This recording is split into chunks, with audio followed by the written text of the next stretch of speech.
So when everybody leaves, it's just Elon sitting at home, brushing his teeth, just a bunch of ideas bouncing around your head. When did you realize that that's not the case with most people?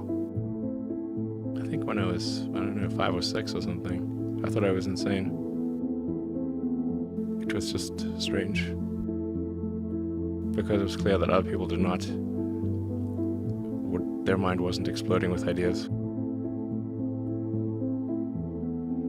It was like, that's strange. I don't think you'd necessarily want to be me. People would like it that much. It's very hard to turn it off. It's like a never-ending explosion. All the time. Now is the time to overrule this administration's pledge to mediocrity. Listen, Tesla's a sell. You don't want to own this stock. You shouldn't even rent the darn thing. Why?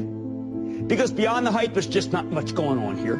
Tesla still has yet to turn a profit. That'll be a $1.5 billion company with no profit. Its most recent quarter actually lost more money than it did the year before, $1.5 billion, losing more money than the year before. This is a company with limited visibility. You put $90 billion, like 50 years worth of breaks into solar and wind, to Solyndra and Fisker and Tesla and Enter1. I mean, I had a friend who said you don't just pick the winners and losers, you pick the losers. Private enterprise will not ever lead a space frontier. Not because I don't want them to, but my read of history tells me they can't. It's not possible.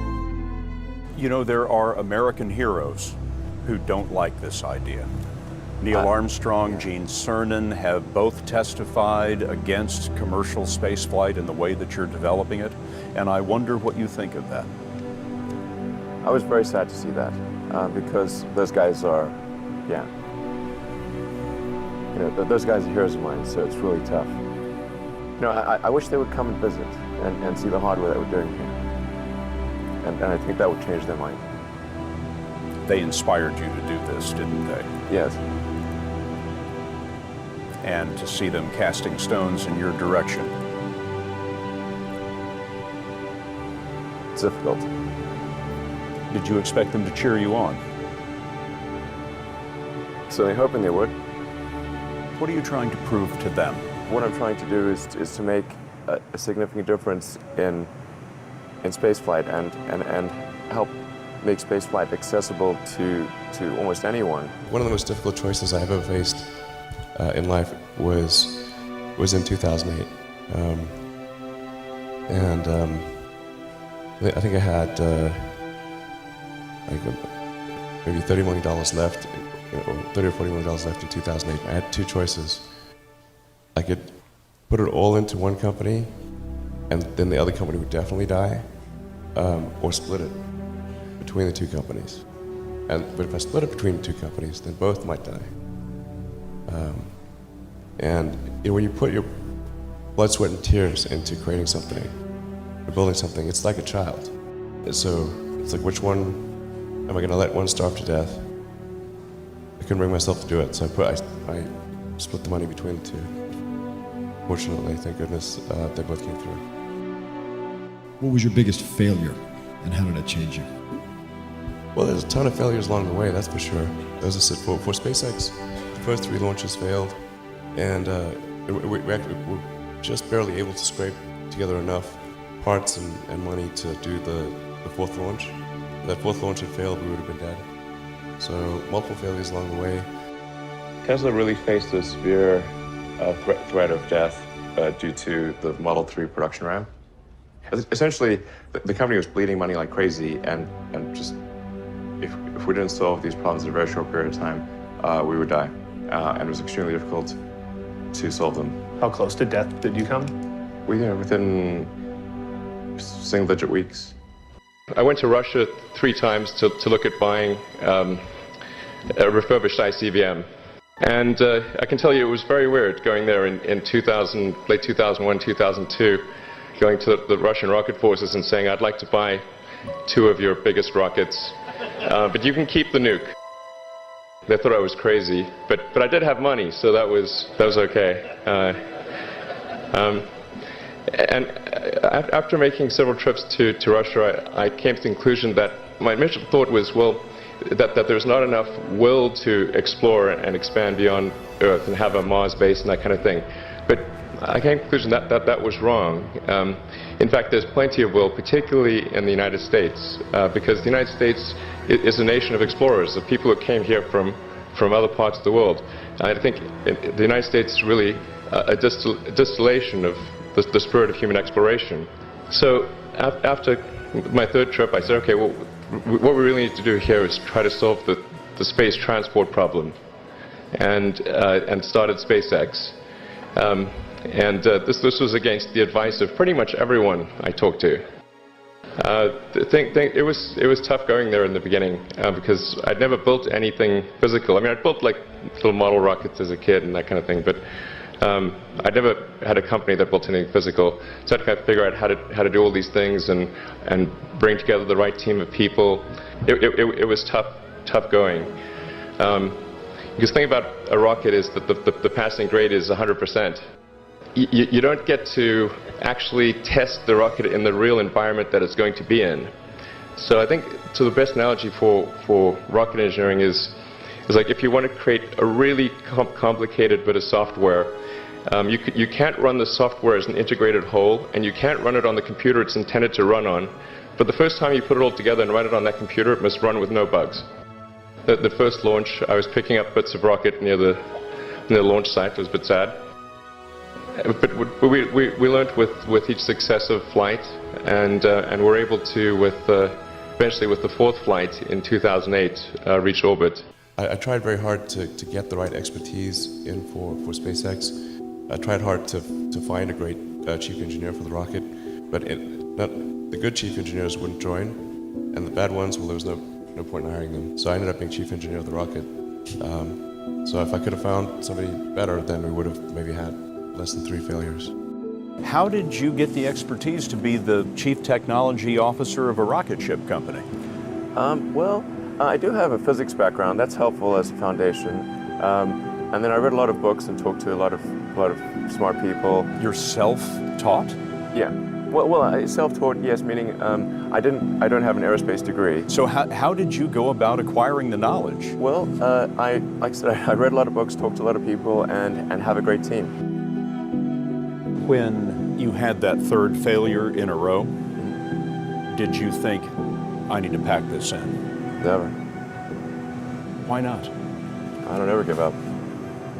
I mean, I'd have to be dead or completely incapacitated. So many people try to talk me out of starting a rocket company. It was crazy. What did they tell you? One good friend of mine collected a whole series of videos of rockets blowing up and made me watch those. He just didn't want me to lose all my money. How did you figure you were going to start a car company and be successful at it? Well, I didn't really think Tesla would be successful. I thought we would most likely fail. But I thought that we at least could address the false perception that people had that an electric car had to be ugly and slow and boring like a golf cart. But you say you didn't expect the company to be successful, then why try? If something's important enough, you should try, even if the probable outcome is failure. Were you a little naive when you thought, I can easily build an electric car and a rocket? I didn't think it would be easy. Like I said, I thought they would probably fail. But you know, like creating a company is almost like having a child. So it's sort of like, how do you say your child should not have food? So once you have the company, you have to feed it and nurse it, and take care of it, even if it ruins you. Yeah.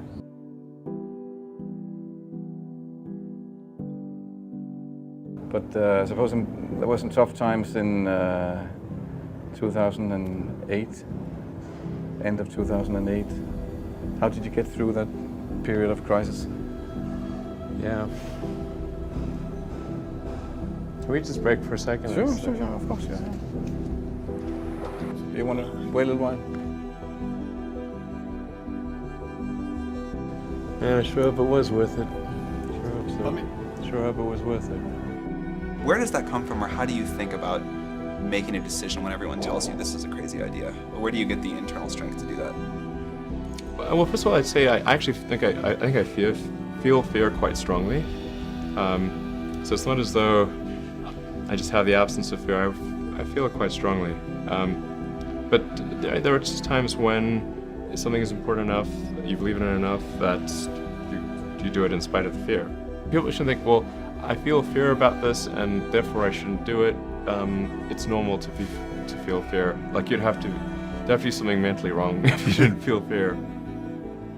Particularly if you're starting a company, you need to work super hard.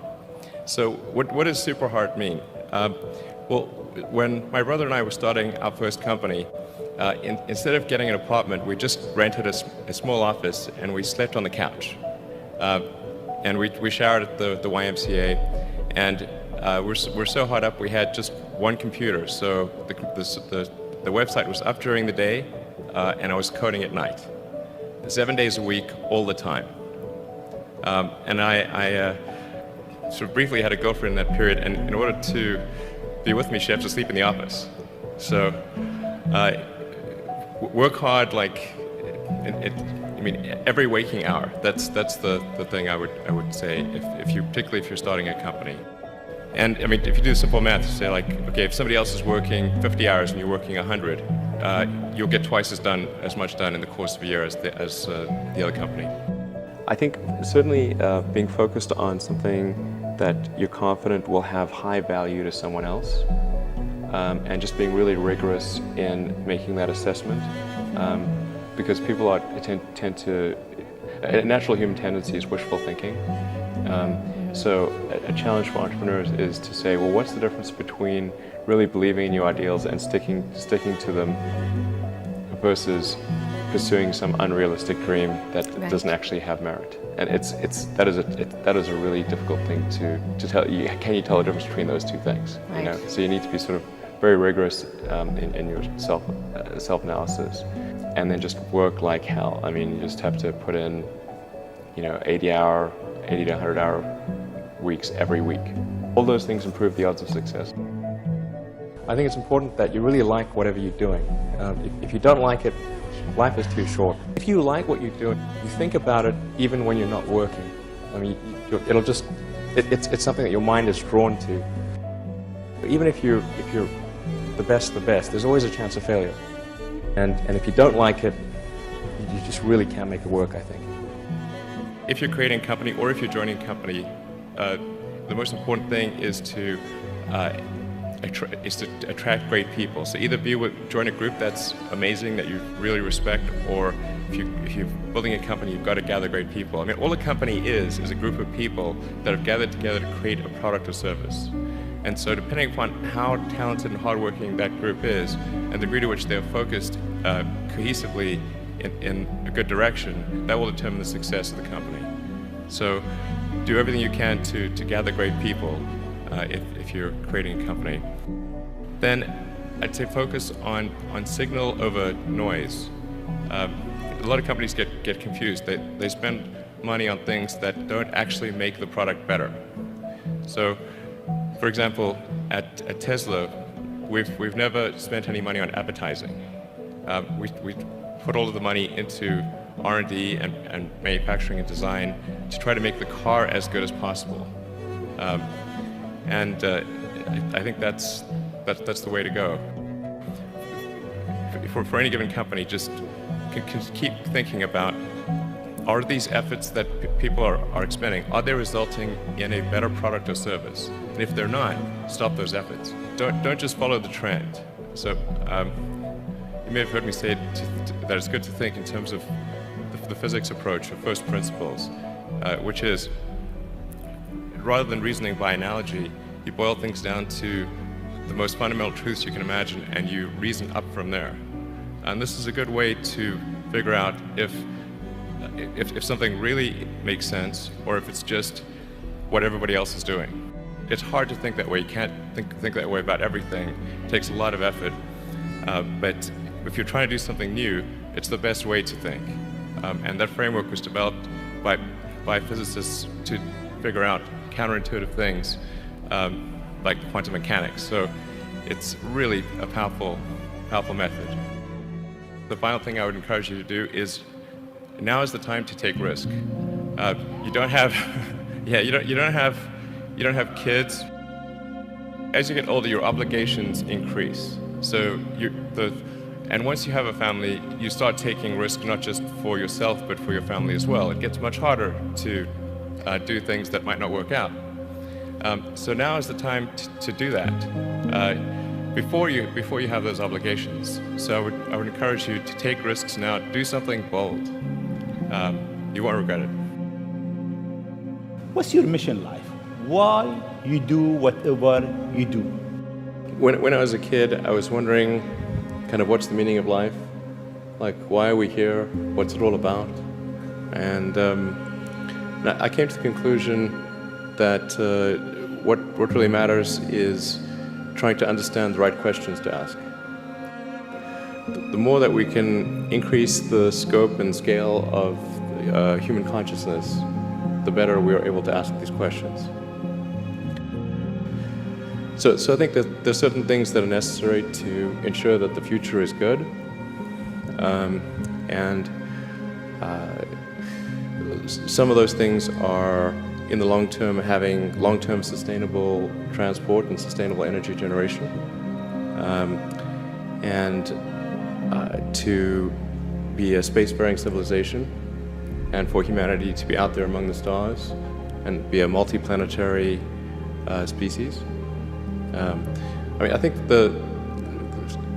being a multi-planet species and being out there among the stars is important for the long-term survival of humanity, and that's one reason, kind of like life insurance for life collectively, life as we know it. But then the part that I find personally most motivating is that it creates a sense of adventure, and it makes people excited about the future.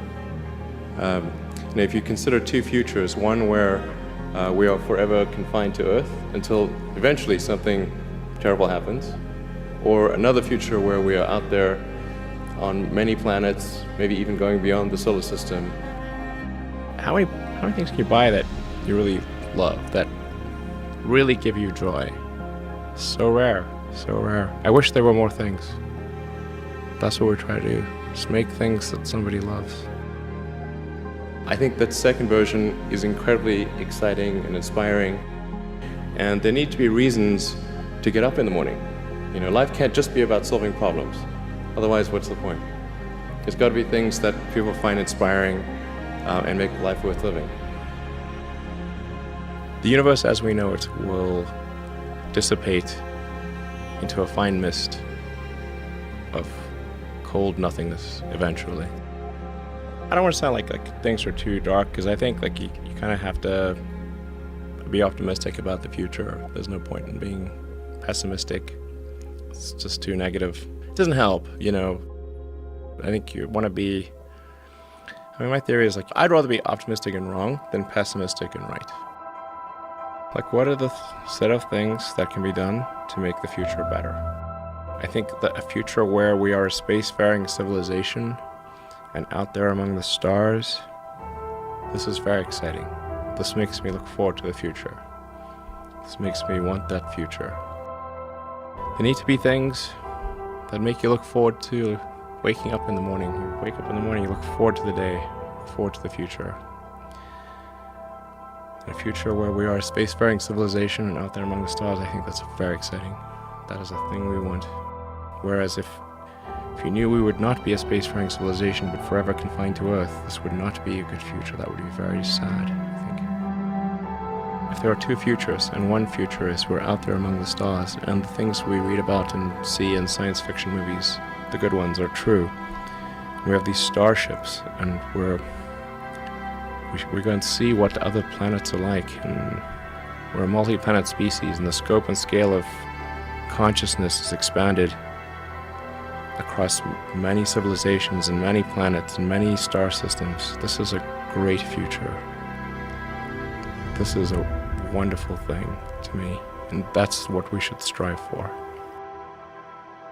People look like they have a much better life than they really do.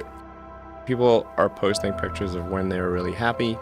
They're modifying those pictures to be better looking. even if they're not modifying the pictures, they're at least selecting the pictures for the best lighting, the best angle. So people basically seem, they're way better looking than they basically really are. And they're way happier seeming than they really are. So if you look at everyone on Instagram, you might think, man, there are all these happy, beautiful people, and I'm not that good looking and I'm not happy. So I must suck, you know, and that's gonna make people sad. When in fact, those people you think are super happy, actually not that happy. Some of them are really depressed, they're very sad. Some of the happiest seeming people, actually some of the saddest people in reality. So I think things like that can make people quite sad. This may sound corny, but love is the answer. Wouldn't hurt to have more love in the world. I think people should be nicer to each other and give more credit to others, and don't assume that they're mean until you know they're actually mean. You know, just, it's easy to demonize people. You're usually wrong about it. People are nicer than you think. Give people more credit.